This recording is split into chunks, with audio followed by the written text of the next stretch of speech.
morning, friends. It's the whole Betzler family here with our friend Emily, who is down in Honduras. Hello. Yes, so we are so excited to get to sit down and chat with Emily a little bit about what life has looked like under COVID-19 in Honduras. But before we jump in, just a little background context on Emily. So Emily runs Solo Hope, which means, well, only hope in Spanish. And she was one of our first partners. I was just looking back at our emails, and it will have been almost 5 years of working Wow. together, which is really exciting. And it's been such an honor to get to be here in Wyoming and be a part of the work that you are doing in Honduras. But I want you to tell everyone, so let's just take a minute and you can tell everyone, what are you doing in Honduras? What is Solo Hope? What do you guys do? And it's so much more than just jobs, I know. So give us a little, give us a quick, in-depth summary. How's that? All right. Well, my name is Emily, and like you said, I'm the founder of Silla Hope, and we've been doing this since 2012. So we've been doing it for a few years. I have lived full time in Honduras now for 3 when I married my husband, who's Honduran. So of course I had to be here. But I've been involved in Honduras since I was 16. And so, and then in 2012, started Soul Hope and really started it out of seeing just the needs and the challenges, obstacles that women here face in rural Honduras. We're located in the city of La Esperanza. Our artisans are out from there. We're kind of just like headquartered here in La Esperanza, and then we're out in very rural areas. So the job opportunities that women have in these areas are very, very few. And a lot of the women are, like many places in the world, are single moms, and they have large families. And so just, hearing and listening to the stories of women here and the challenges that they were facing, I wanted to do something that would be a long-term solution, not just a quick fix. And that looked like jobs. With that, I was meeting women who had just amazing talents, but didn't have a market for their skills. So we put them all together, all the pieces came together, and Solo Hope evolved. We started with just making bracelets. That's how we got our start, is we made bracelets out of pine needles and thread. I met with one of our artisans who still works with us today, Dilcia, and said, hey, I got this crazy idea. And she made it come to life. So that's how we got our start. Today, we do a lot of different things.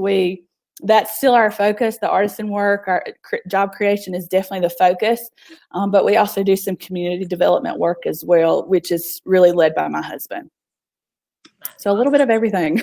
I remember when we first started partnering and we would get products what you created from pine needles and thread. I mean, it was such a beautiful reminder of how we can take, beauty from ashes, almost taking nothing and creating beauty with the resources we have. And we were just blown away. And of course, I was actually photographing a bunch of your products and left them at the office and did not get this morning there to bring them back here for this. So I will link, you guys, we have a lot of their products. I will link to them at the end of this video so people can see some of the Solo Hope products. Yes. Okay. So when you first started, it was just with one artisan, and what's it look like today? Like, what have the changes been for the organization? So we started I met with one artisan, and she very quickly told her best friend, Mary Bell, to start working with her too. So it really kind of started with 2, and then we grew to 3, and then 5. So now we work with 10 artisans that do the pine needles and thread, and then they also contract people as needed. So like when we have large orders or bulk orders, our artisans now contract people themselves to help them. And then now we also work with co-ops, women's co-ops here in the same area. We work with one that does weaving. It's hand looming. It's an amazing process. You have to be super coordinated to be able to make these beautiful scarves. And then we also work with a clay co-op, and they are the ones who do our pottery pieces. So it's expanded a lot. We probably, like looking at all those different pieces, putting them together, we probably work with 20 to 30 plus artisans now. But like the co-ops are not necessarily, Solo Hope, but we partner with them as needed. Awesome. Cool. Yeah. And we have both some of the borrow bowls and the scarves on the website that are from Yes. those other partners. And then my favorite tassel earrings, which I'll do just another video later today, guys, showcasing all the products. But since we're really here to learn about like what life is like right now. So how has COVID-19 coronavirus affected Honduras and specifically the people that you are engaging with there? Yeah. Your partners, your we have been on lockdown here in Honduras for 2 months. Actually, now more than 2 months. Yes. And what does lockdown mean for you guys? So for us, it is very difficult to travel right now. The only things that are open are grocery stores and banks. I'm missing something, and pharmacies, and then hospitals. But it's just a different world. Like our world has changed so much from 2 months ago. Like even to get into our neighborhood, we have to go through a place, like it's a stop. They spray us down. Like we get out of the car, they spray us down. Our vehicles are sprayed down. They spray us down with alcohol and water. I'm not sure.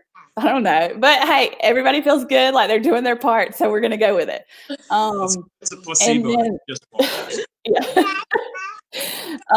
But then like most of the cities are also closed. So where we live is about 20 minutes from our artisans. And to get to our artisans, you go through multiple roadblocks. It is very, very difficult. I haven't been able to see our artisans in 2 months. My husband has, because he's done 2 food runs out to them. Once we realized the situation, what it looked like, we contact our artisans very quickly and we're like, okay, what does food supply look for you guys? And they're like, we're not going to have a way to purchase food because they're more rural. And the transportation, for a while, they weren't even allowing food to pass through. So like little pulperias, which are stores inside of homes, they weren't getting restocked. They were empty. So we very quickly went and got things in bulk and took them out to our artisans. And then a couple weeks later, we did the same to make sure that they would have enough food to last for a couple months. Give us a little context, because I know, I do my grocery runs, but I imagine it's probably different. So what did you bring them to last them for a few months? So we took beans, rice, sugar. What else do we take? The second time we took a little bit more variety of food, so they'd have a little bit different things to eat. We took eggs, and then on the second run, we made sure we took vegetables too, so that they had different things to cook with. And then here, like people use, obviously they make tortillas, so we took maseca, and then they use oil a lot to cook with, so we made sure they had lots of oil to work with as well too. So yeah, it definitely looks a lot different. It looks like sacks instead of just like bags of food. It's like huge sacks of food. Let's see. Yeah, here we go. And sounds like, do you know Mike and Shannon Hampshire? I do. They're on. commenting. They say, I love the mission of Solo Hope of providing meaningful jobs for women in rural areas of Honduras. Oh, love them. Oh my goodness, that's so great that they're tuned in. Yeah, so here are a couple of photos, and these would be like, did each family get one of these bags, or? So now these photos are what we took to other communities. I think I sent you one that has like sacks, and there's a lady standing beside them. Yes. And I think there's another one. It's like a lot of sacks, like really large sacks. There we go. There we are. Yeah. So this is at where we actually have our artisan meetings there in this home. This is Mary Bell's home. So we took all the food to her home, and then they distributed it amongst the 10 of them. So that was enough for them to provide for their families. And their families they vary in size, but from 4 to now there's some there's about 8 members in their family. So it varies some. And they distributed it among themselves. One of the great things about this group of women is they are just really united, and they are for each other, which is sometimes not always the case. But they really are for each other, and so they made sure each person had what they needed, which is really, really, really good. So really special. Yeah. And then the other pictures, like you were showing, that was more of our community development work. So we, through all of this, we've, we partner with some different communities to like help with community development. That looks like public health projects, and we've built a kindergarten school and different things like that. So the community, and it's about an hour and 20 minutes from where we are. The roads are the worst roads you can imagine. And so we had not been able to get up there because of travel permissions. We couldn't get permission to get up there. So on Wednesday, we were finally able to take we took enough for 50 families. And the community selected the most in need, and which were mostly elderly and then like single moms who received the food. And then on another occasion, we helped with distribution of food in a community that's in quarantine. We don't have very many cases in the area that we're at. We have, I should know the exact figure, but it's like 10, 12 cases. It's not very many.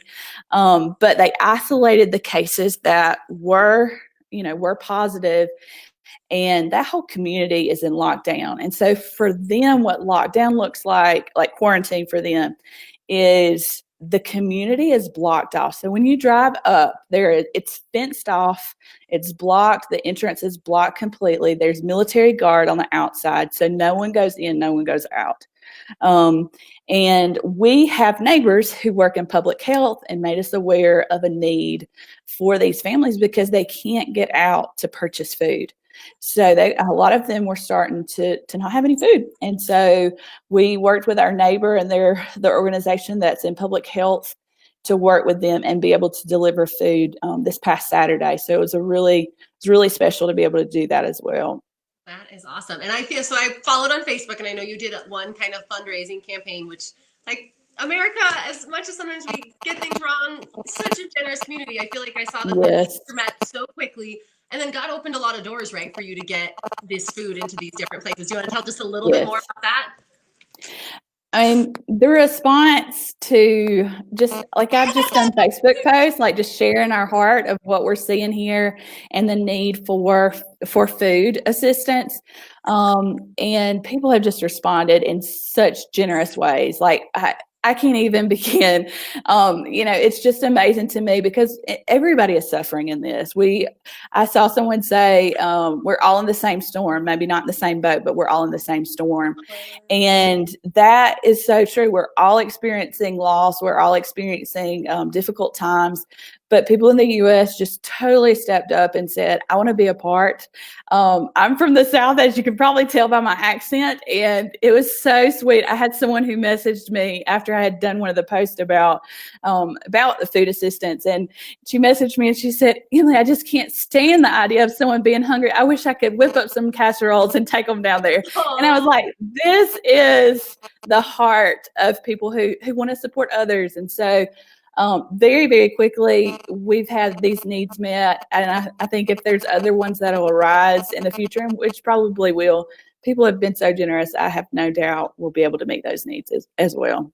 And that's just thanks to everybody's generosity. That's amazing. That's so cool. Yeah, it really, really is.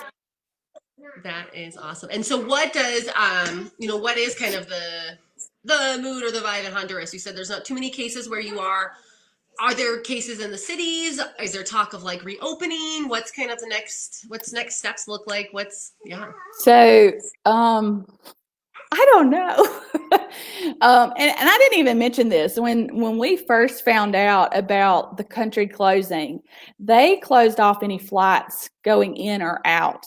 So there were expats who were here, or people on mission trips that were here for just a week. They couldn't get out of the country for 2 weeks. So right now, the flights that are going to the U.S. are organized by the embassy. So anybody who wants to leave the country, they have to go through one of those flights that are organized by the embassy. This really, at this point, we don't see an end, and it's really sad. There's different things that play into it. One, I understand the precaution that's being taken because the medical system here in Honduras could not. Sorry, we have lots of flies. But the medical system here in Honduras could not maintain a huge outbreak if it became a situation where there was just tons and tons of people who were having to be treated or incubated. It's just not possible. It really isn't. So they've been like very severe with the precautions, but it has had the side effect of people can't work. And so then they can't have food. There's just so many things that go into it. It's so much more complicated than let's just shut everything down. Everything will be good in a week. It hasn't been like that at all. Like even last week here in our city, everything was closed. So no banks, no grocery stores, nothing was open for the week. As they were we saw a slight increase in the cases. And so that was a precaution that was taken. I don't know when this ends, and it makes it very difficult, especially for our organization. And with orders that we have, we can't get supplies that we need. It's hard to get orders out, even though there are flights that are going to the States for sorry. You're okay. For this fly's gonna have to do some karate chops on it. But as far as cargo goes, there are flights that are still taking cargo, but to get to the airport from where we are, we're 3 hours from the airport, is very difficult. So in the cities, there's definitely more cases, but I feel like they've done a fairly a great job really at containing those as well. So I think as a whole for the whole country is about 2,000 cases. Okay. Yeah. And then in terms of, government, is the government supporting people? What kind of support systems or structures are there in place for people? Or is it more like you guys and community individuals rising up to just meet needs? Or we could go down a whole different road with that conversation. Okay. But I don't think it's wrong to say that in this country there's a lot of corruption in the political system, in government officials. It's common knowledge, and it affects everything. So in situations like what we're facing now, we're in a crisis situation, and the government has said they were going to help make sure everybody had food, and they were going to be distributing food. We know of situations where food has gone missing, like where the politicians have stolen bags of food that should have gone out to people in need. We're not surprised by it because this is really common here in Honduras. So it is difficult. I think there are lots of people who have great intentions and who want to do the right thing, but a lot of times you're met with the opposite. So I've seen the most support around the country from just small organizations stepping up and saying, hey, we want to help. And they have done they've moved massive amounts of food throughout the whole country. Wow, that's really neat. How about for kids? Yeah. School opportunities like that? What obviously here in the States things have changed dramatically, which impacts home life and impacts economic opportunities as well. I'm sure that it's different in Honduras, but how has that been a change there? The schools were closed too at the same time that the lockdown started, so they've been closed for 2 months. Because so many people live rurally, internet access is not always feasible to be able to do classes in Zoom or things like that. I know that a lot of schools are still trying to continue with their classes. They're giving schoolwork and stuff.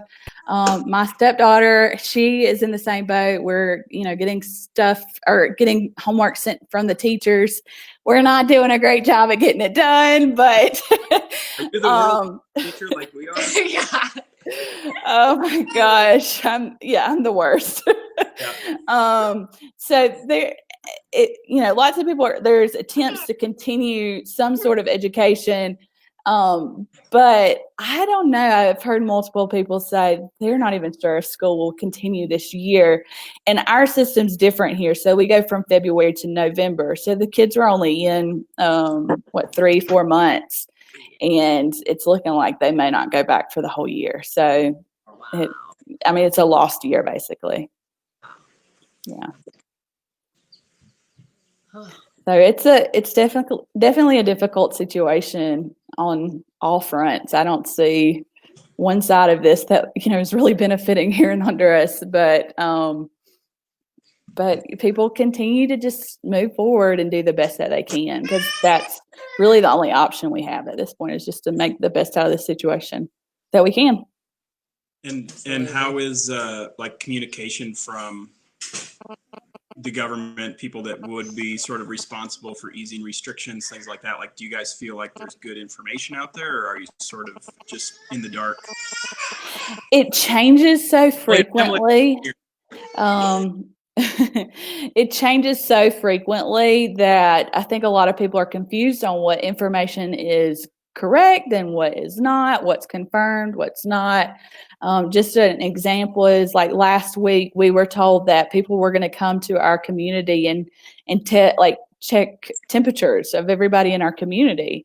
And of course, I'm like, what are we talking about here?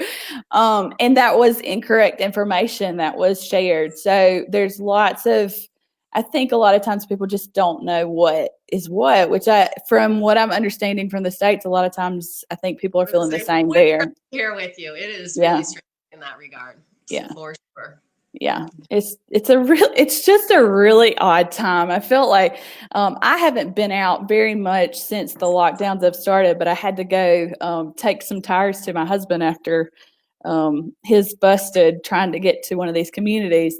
And as I was out, I was like, I just feel like I'm in a movie, like a sci-fi movie or something, because you're driving by communities and you see the blockades and you can't enter without being a member of that community or going through being sprayed down and stuff. It just feels like an alternate universe, like we're in some sci-fi movie, but we're not. This is real life for a while. So surreal. It makes it interesting. Yeah, yes. For sure.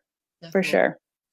Okay, well, if anyone who's watching has questions, we would love for you to ask them. It takes a few minutes for them to show up, so we'll keep chatting. But if you have questions, pop them in here, and we will ask them. Or if you have comments or anything you want to share, and if you think of anything else, we can talk more about that. I thought it would be great though, just to spend a little time.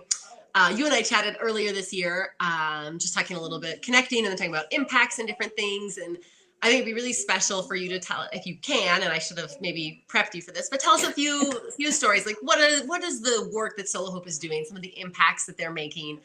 And one story that really spoke to my heart was you were talking, and I can't remember the artisan's name, and it was a story about lined paper. Can you tell that story? I think I know which one you're talking about. So one of our artisans, she grew up in extreme poverty, and when she was younger, she did not have all the school supplies she needed. So what she would do is she had one piece of paper, and she would go to school. She would write all of her homework on that one piece of paper, turn it in, and then go home at night, erase everything, do her homework again, turn it in on the same piece of paper. And so she would do that for her school year, trying to make that one piece of paper last as long as possible. And so we were talking about that one day, and she said how, was telling us how that's how she grew up. But now, because of Solo Hope and her work with us, she's able to buy all the school supplies that her kids need. So that is so special to get to hear stories like that from our artisans. And it just really confirms that what we're doing, even though it's really hard at times, it's so worth it.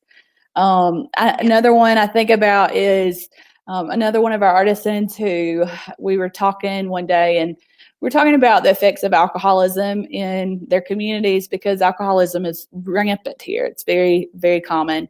It's especially in the men. And so she was talking about how her husband, when he drinks, he gets violent. And I was immediately concerned. And I said, well, does he hit you, or, do you feel unsafe? And when I asked, does he hit you? She was like, no, I wouldn't let him.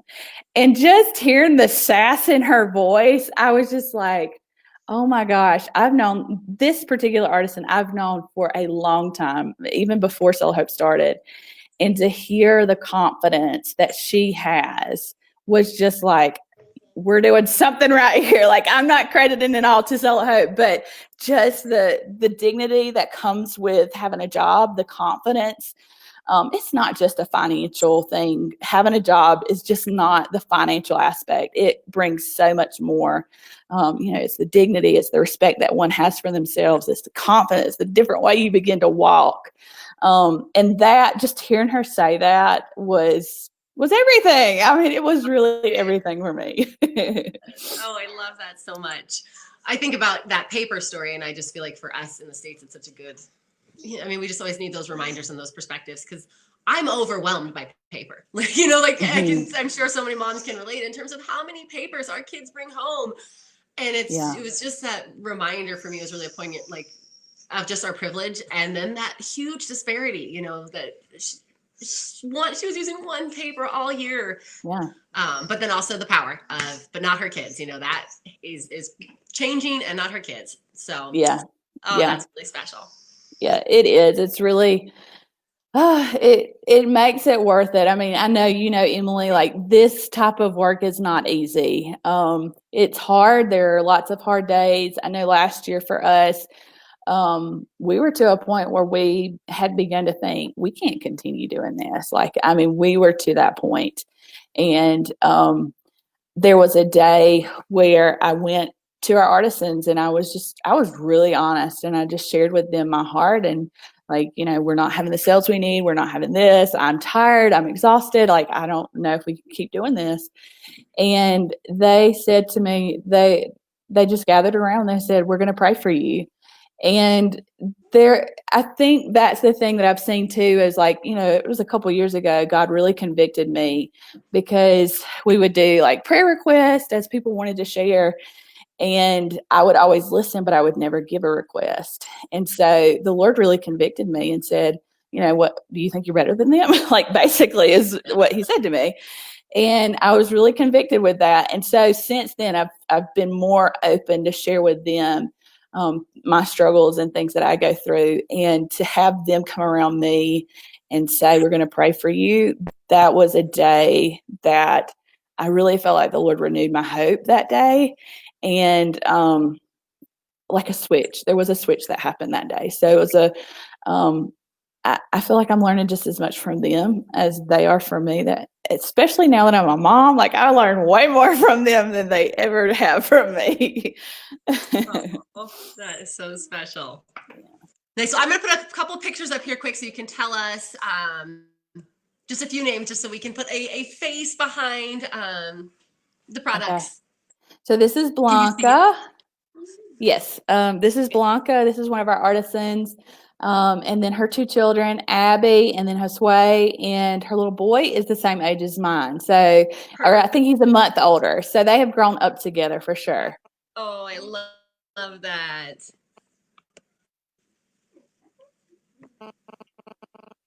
And then this is Mary Bell and her children. So she was the second. Yes, second. So this is Mary Bell, and then her oldest son there is Fernando. Her little girl is Anna, and then this is actually her nephew, Diego, he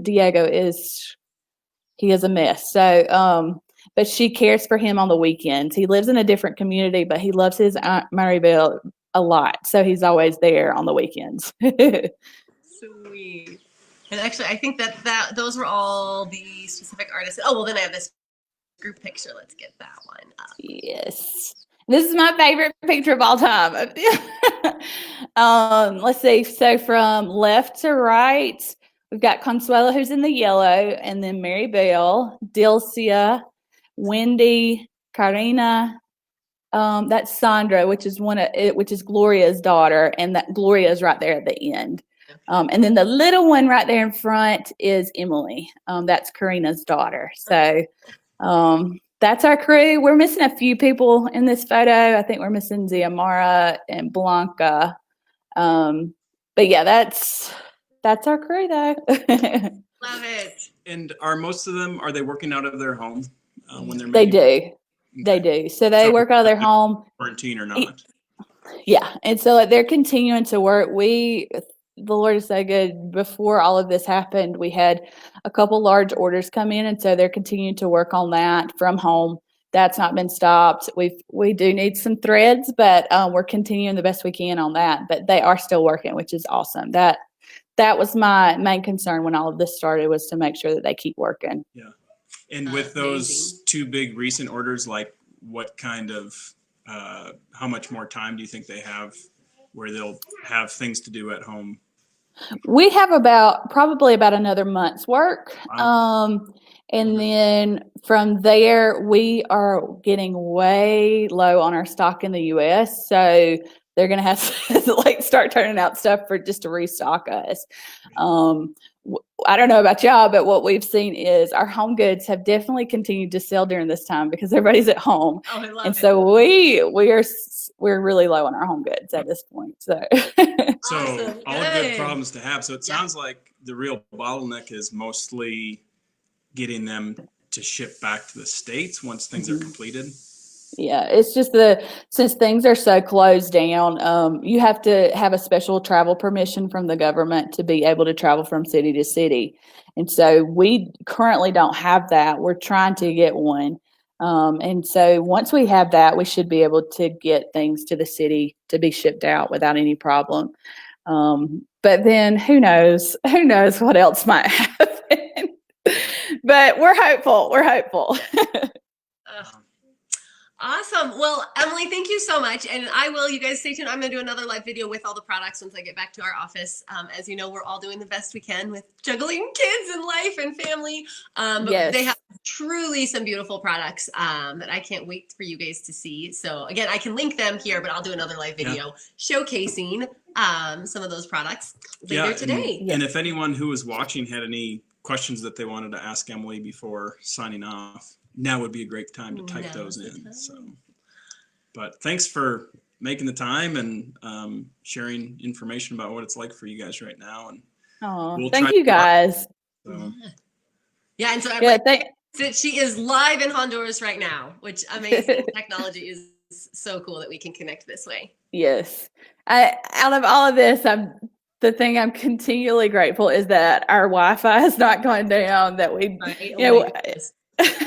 if social media had gone down with all of this too, that would have been a little weird. But we want to thank y'all too, because like you said, I didn't even realize it had been 5 years that we've been working with you guys. But y'all have been such great supporters, and not just in the financial aspect, but also in you guys email us, you ask how you can pray. And that's not the case with everybody. So we just really want to say thank you as well for your hearts, because y'all definitely have a heart for the work you're doing. Oh, well, thank you. And that directly impacts or speaks to you guys too, because all of our customers, they're so generous and engaged, and they really want to know the stories, and they really want to use their finance as well and make impacts with their purchases. So the work all of us are doing is great, but it always comes down to you great supporters out there. We love you. That's right. Awesome. And what was your husband's name? I don't think My husband's name is Ever. Ever. Okay. Ever. Yes, Ever. Okay, perfect. Well, greet him for us. Yes. And we'll certainly be open and willing to help you guys out how we can. So please stay in touch with things as they develop there. Oh, thank you so much. So. All right. Well, thank you, Emily. And you guys, thanks for tuning in. We'll be back again soon. Take care. All right.